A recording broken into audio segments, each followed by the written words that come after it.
Hi, it's Ramona again. Thanks for visiting my channel. At the end of the video, if you like what you see, please consider giving me a thumbs up and subscribing to my channel. My last request is if you would be so kind to share my channel and video on your own social media. I would appreciate it. So today I'm going to talk about Rosie the Riveter, but I'm also going to talk a little bit about the Great Migration and how a lot of things were happening at the same time. So for Black Americans, World War II was a time when we also had the Great Migration. So people were fleeing the South. They were fleeing torture, torment, segregation, and seeking a better life for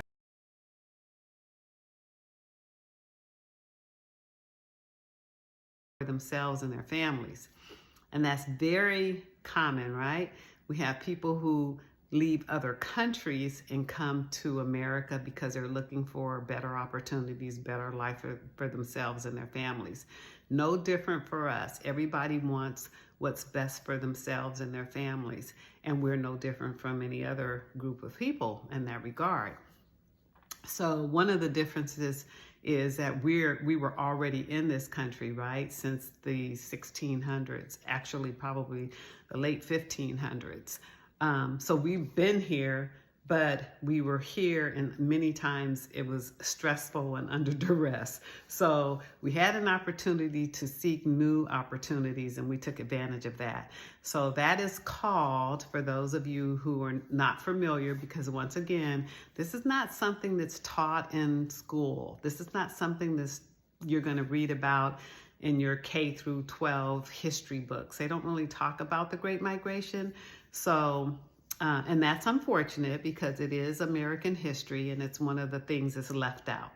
So fast forward, we have a group of people who are leaving the South and they're going north, they're going west, and they're getting jobs in shipyards.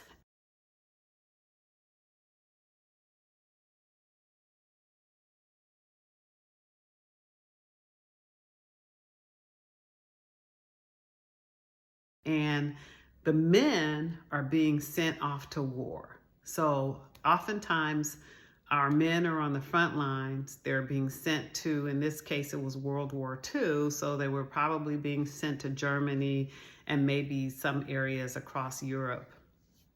While the men were sent off to war to fight, there were ads for the women to work. So it was an opportunity for women to take on jobs.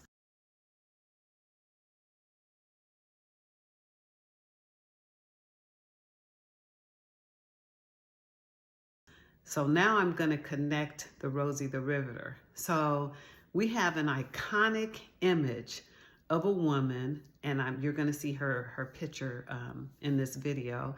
And this is the image that we all have of Rosie the Riveter.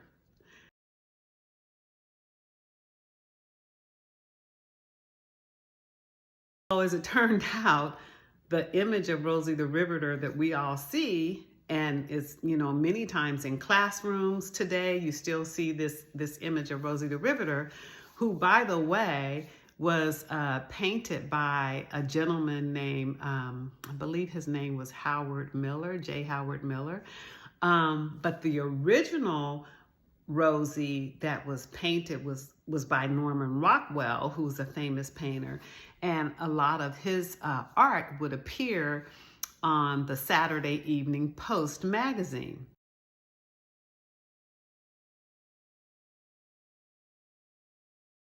And these are things that you can look up, and because I may be a little off on, like for instance, the original artist's name was Norman Rockwell, but his image is not the one that became iconic. So the iconic image that we're very much accustomed to, the woman with the red bandana with her arm in the fist and showing her muscles,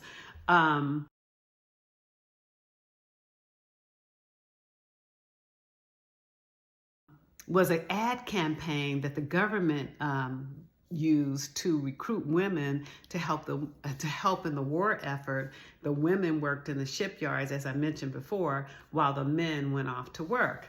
Not just off to work, but internationally, and work being the war. So for me, today I'm making this video because some people don't realize that the image of the Rosie the Riveter that we all know as the icon, the iconic Rosie, may not look anything like the Rosies that you knew, or you may not have known that there were Rosies of various hues and ethnicities, etc. So for me, again, it was so special for me to learn that my grandmother had been a riveter, and I knew that I had one grandmother who had worked in the shipyards, but I never knew that I had two grandmothers who had done that work.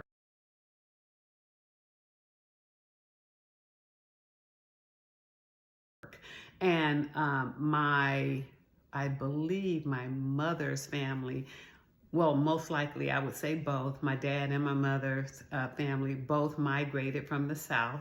I know my mother's family came during the Great Migration. I'm going to assume that my father's came to California during the Great Migration as well.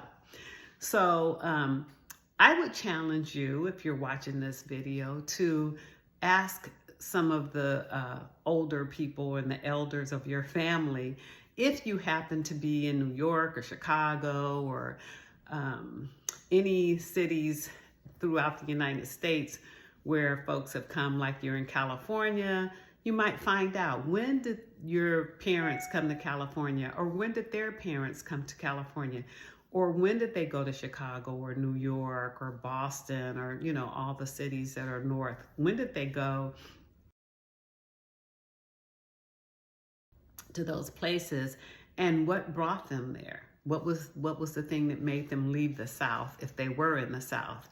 And then, did they happen to work in shipyards, or did they happen to have a job that was because of the war that was going on at the time? So anyway, just want you guys to know, I'm going to show you some pictures and I hope that this is enlightening for you. And if it's not, I hope you just enjoyed, hearing it again if you already knew. And please, there's somebody out there who doesn't know what I'm sharing today, so please share it, because this is just another way of us learning more about our American history that oftentimes is left out of our classrooms. Thanks for listening and tuning in. So in conclusion, the Great Migration that took place with Black Americans took place between 1910 and 1970.